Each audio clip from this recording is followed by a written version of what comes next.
इस वक्त कबीर और माया कबीर के प्राइवेट रूम में बैठे हुए थे। उनके सामने खाना रखा हुआ था और दोनों शांति से खाना खा रहे थे। पर खाना खाते समय भी कबीर की नज़र सिर्फ माया पर थी, जो माया को भी महसूस हो रही थी। कबीर की नज़रें और उसकी तपिश की वजह से माया को खाना खाना मुश्किल लग रहा था। साथ ही उसके दिल की धड़कन बढ़ रही थी, बेचैनी हो रही थी। उसे अपने अंदर एक अलग ही एहसास महसूस हो रहा था जो उसे बहुत बेचैन कर रहा था, और इसे कबीर साहब देख सकता था और उसे इन सब में काफ़ी मज़ा आ रहा था। इसीलिए वो बिना अपनी नज़रें हटाए माया को देखते हुए खाना खा रहा था। वो माया की मुंडी धीरे धीरे और नीचे जा रही थी। ऐसा लग रहा था पूरी की पूरी ज़मीन में धंस जाएगी। अपनी बेचैनी कम करने के लिए माया ने बहुत सारी रेड वाइन पी ली थी। वहीं कबीर ने बस 2 ग्लास की थी, तो बाकी की आधी से ज़्यादा बोतल माया ने ही खाली कर दी थी, जिस वजह से उसका चेहरा जो शर्म से पहले लाल था अब और लाल हो गया था। बड़ी मुश्किल के साथ माया ने अपना खाना खत्म किया और हाथ में पकड़ा चम्मच प्लेट में रखा और टिश्यू पेपर से अपना चेहरा साफ करने लगी। वहीं अब तक कबीर का भी खाना हो गया था। माया जैसे ही वहां से उठने वाली थी, क्योंकि उसे हल्की गर्मी हो रही थी, एसी चालू था फिर भी उसे हल्के हल्के पसीने आ रहे थे। पर तभी कबीर उसे कहता है, डिज़र्ट नहीं खाना। माया उसकी ओर देखती है। तभी दरवाजे पर नॉक होता है। कबीर उठता है और जाकर दरवाज़ा ओपन करता है। सामने एक सर्वेंट साथ में ट्रे लेकर खड़ा था। तभी वो उसके हाथ से ट्रे ले लेता है और दरवाज़ा उसके मुंह पर धड़ाम के साथ बंद कर देता है। अंदर आकर वो ट्रे माया के सामने रखता है और अपनी आंखों से माया को देखने का इशारा करता है।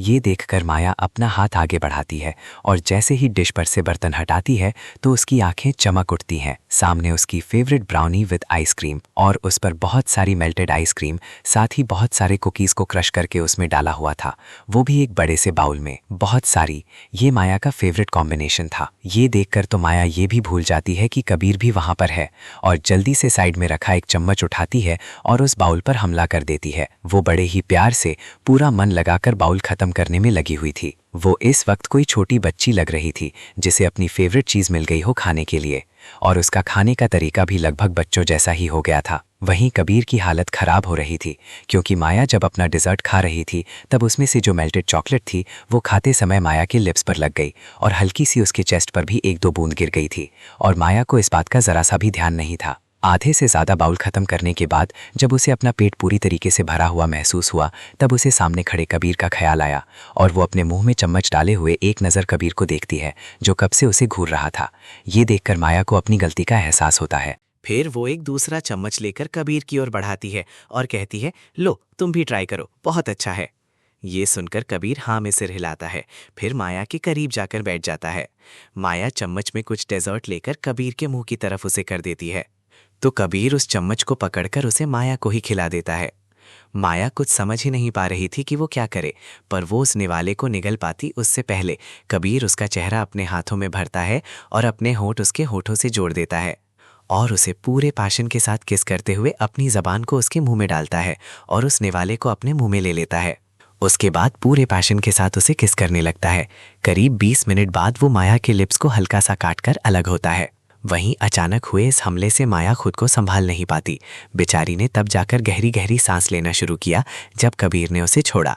इस वक्त उसे ठगा सा महसूस हो रहा था।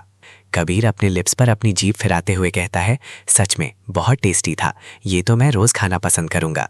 ये बोलते हुए भी उसकी नज़र माया के लिप्स पर थी। जब माया थोड़ी नॉर्मल हो जाती है तो वो कबीर को घूरने लगती है। वहीं कबीर ने किस करते हुए उसके होठों पर लगे सारी चॉकलेट सॉस को तो साफ कर दिया था, पर अब कबीर की नज़र उसके चिन पर और उसके चेस्ट पर थी जहाँ पर चॉकलेट सॉस लगी हुई थी। वो कुछ करता उससे पहले जो माया ने किया उससे वो एकदम सॉफ्ट हो गया। दरअसल किस करते वक्त माया के चिन पर लगी चॉकलेट उसके भी चिन पर लग गई थी और माया ने खुन्नस और बदला लेने के लिए सीधा उसके चिन पर बाइट कर लिया, जिसके वजह से कबीर के मुंह से एक आह निकल जाती है, क्योंकि माया ने बहुत जोर से काटा था। उसके दांतों के निशान वहां पर उभर आए थे। ये देखकर कबीर उसे घूर कर देखता है और फिर वहीं लगे एक मिरर के पास जाकर देखने लगता है, पर जिसका डर था वही हुआ। दांतों के निशान बहुत ज्यादा गहरे थे जो शायद ही जल जाएंगे। वो माया की तरफ देखते हुए कहता है, ये क्या किया तुमने? मैं कल ऑफिस ऐसे जाऊंगा, क्या कहेंगे मेरे सभी एम्प्लॉइज?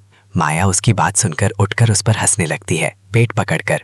फिर अपनी हंसी बड़ी मुश्किल से रोककर उसकी ओर देखती है और बोलती है, अब आया समझ, जब तुम मुझे लव बाइट करते हो और मुझे सबके बारे में सोचना पड़ता है।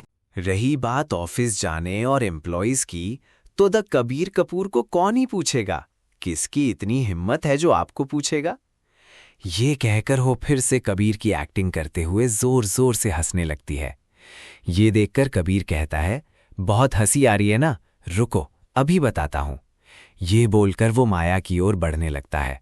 वही जो पहले पेट पकड़ पकड़ कर हंस रही थी, अचानक उसकी हंसी गायब हो गई।